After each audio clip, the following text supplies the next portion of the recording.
The moment someone walks away from you, the world doesn't end. There's no dramatic sound, no warning sign, just silence. And yet, something irreversible begins. At first, they feel relief. Space feels like freedom. Distance feels like control. They tell themselves they chose peace. But psychology tells a different story. Because the human mind does not understand loss immediately. It understands absence later. While you're learning to breathe without them, their subconscious starts searching for you in quiet moments, in empty rooms, in conversations that suddenly feel shallow. That's when the consequences begin. Not loudly, not instantly, but inevitably. This is not about revenge. This is not about waiting. This is about understanding what happens inside the human psyche when someone believes walking away erased connection, only to discover it activated something far more powerful.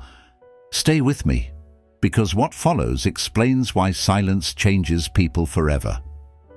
The consequences have begun when someone walks away from you. Part 1. The illusion of control. When someone walks away, they believe they are reclaiming power. Psychologically, walking away feels like a victory at first.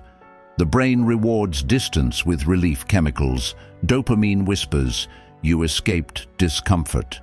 The ego breathes. The nervous system relaxes.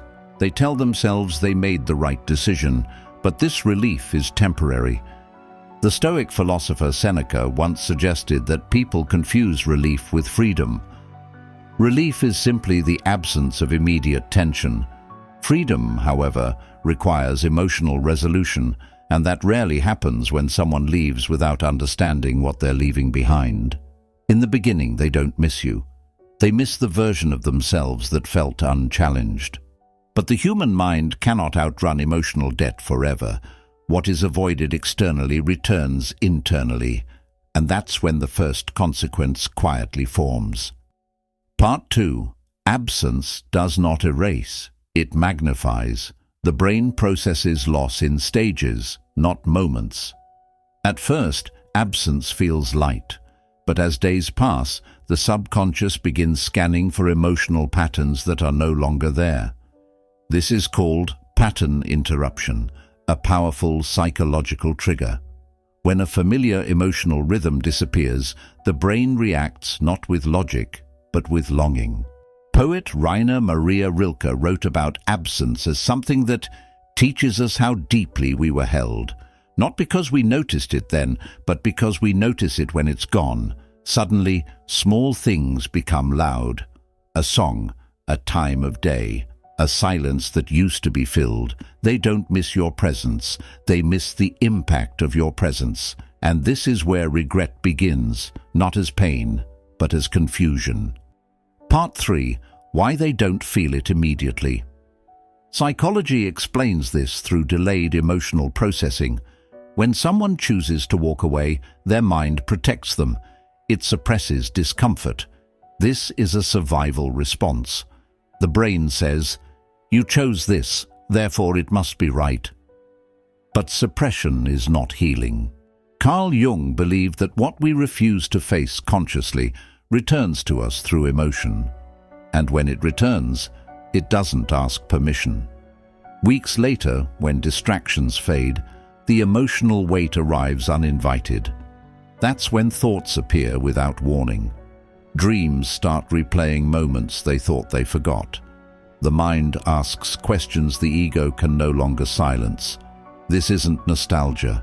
This is unresolved attachment waking up. And attachment, once activated, does not respond to logic. Part 4. The silent power shift. Here's the paradox most people never understand. The one who stays suffers first. The one who leaves suffers later. When you stop chasing, stop explaining, stop proving, your silence becomes a mirror. And mirrors are uncomfortable. They reflect responsibility. Philosopher Jean-Paul Sartre argued that humans fear self-awareness more than loss, because self-awareness demands accountability. Walking away delays that confrontation, but cannot cancel it. Your absence forces them to sit with questions they avoided. Did I leave too quickly? Was I protecting myself or my ego? Why does silence feel heavier than the relationship ever did? That's when the consequences deepen, not outwardly, but internally. Part 5. Why they feel you most when you move on. Nothing triggers emotional realization faster than emotional replacement, not by another person, but by your peace. When you stop reacting, the psychological contract breaks. The brain expects access. When access is gone, the mind panics.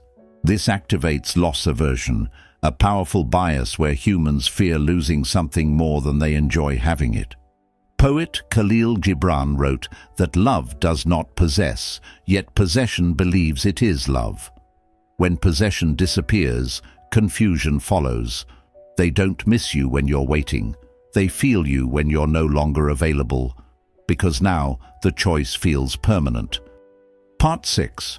The return is rarely about love. When people come back, it's rarely romantic. It's existential. They return not because they understand you, but because they finally understand themselves without you. Psychologically, this is called contrast awareness. Only after losing emotional safety does the mind realize what it relied on. And by then, something has already changed. You are no longer the same version they left, and they sense that. That's why their return feels hesitant, why words feel unsure, why energy feels different. They are not returning to reclaim you. They are returning to test whether the door is still open. And here lies your power. Part 7. What you must never do. Do not explain. Do not remind. Do not justify your worth. Silence is not punishment. Silence is clarity.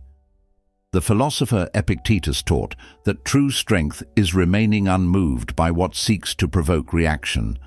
When you no longer seek validation, you stop participating in emotional bargaining. And this is when the final consequence settles in for them. They realize you were not an option, you were a foundation. And foundations are only missed after collapse. Part 8. The deepest consequence. The deepest consequence is not regret, it's permanent comparison. Every future connection is measured against the emotional depth they lost, not consciously, but subconsciously. And subconscious comparisons never stop. Poet Pablo Neruda once suggested that some loves don't end. They become the standard by which all others fail. You become that standard, not because you tried, not because you waited, but because you walked forward when they walked away. When someone walks away from you, let them, because the moment they choose distance, life begins teaching them lessons you no longer need to explain. And the most powerful thing you can do is not react, but evolve. Some people leave to find themselves. Others leave to realize they already had what they were searching for. And by the time they understand the difference, you are already gone, not in bitterness, but in growth.